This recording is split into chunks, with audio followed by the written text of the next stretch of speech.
The idea of doing a third one was so insane because when we did the first one, never did Todd Phillips and Zach and Ed and I sit there as contemplating, how we were going to wind up the story that started with a naked man's balls on my neck. How are we going to turn this into a trilogy?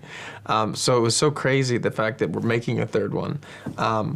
But at the same time, I would make 8 of them because Todd's an incredible director. I mean, he kind of is the best at what he does.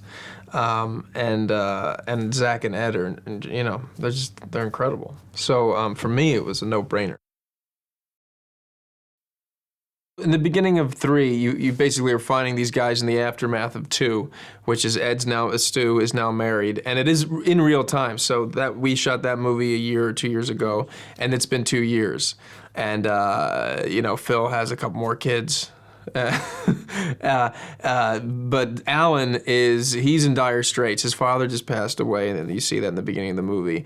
And now that anchor's gone, he was unleashed as it was, but now it's almost unharnessable. For a true fan of the first one especially, the third one is like an investigation of every moment of the first one, and dissecting it and elaborating it and shining a light on all these very little things that we glance by in the first one. This one to me feels almost like the first one, the shooting of it. It feels like we have an amazing script, but we're also loose with it, and a lot of in-between moments are filled with a lot of humor, I think, that Zach and Ed come up with.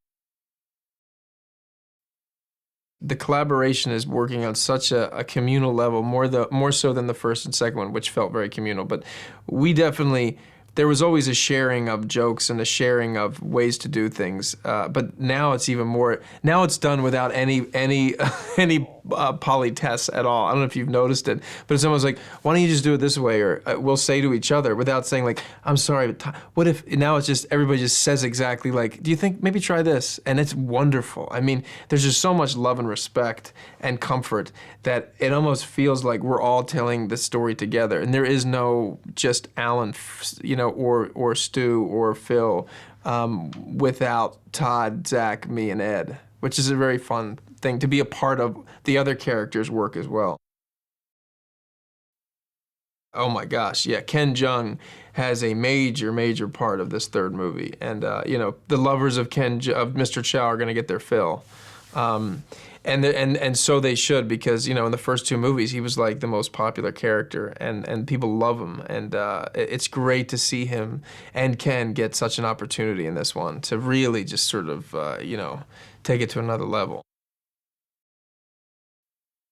This movie now is like, we're back and we've taken all of those things, and it's rugged and brutal and massive. I mean, there's parachutes, flying around Vegas at night.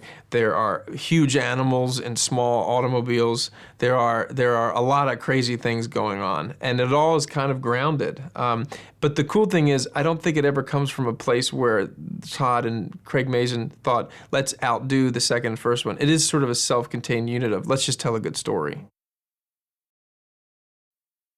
The ones that have lived on and had a legacy, to me, always come from a specific place and point of view. That I know for sure this movie has, because it all comes from Todd Phillips' point of view, which is very specific and personal. And I think that's where the best stories are born from.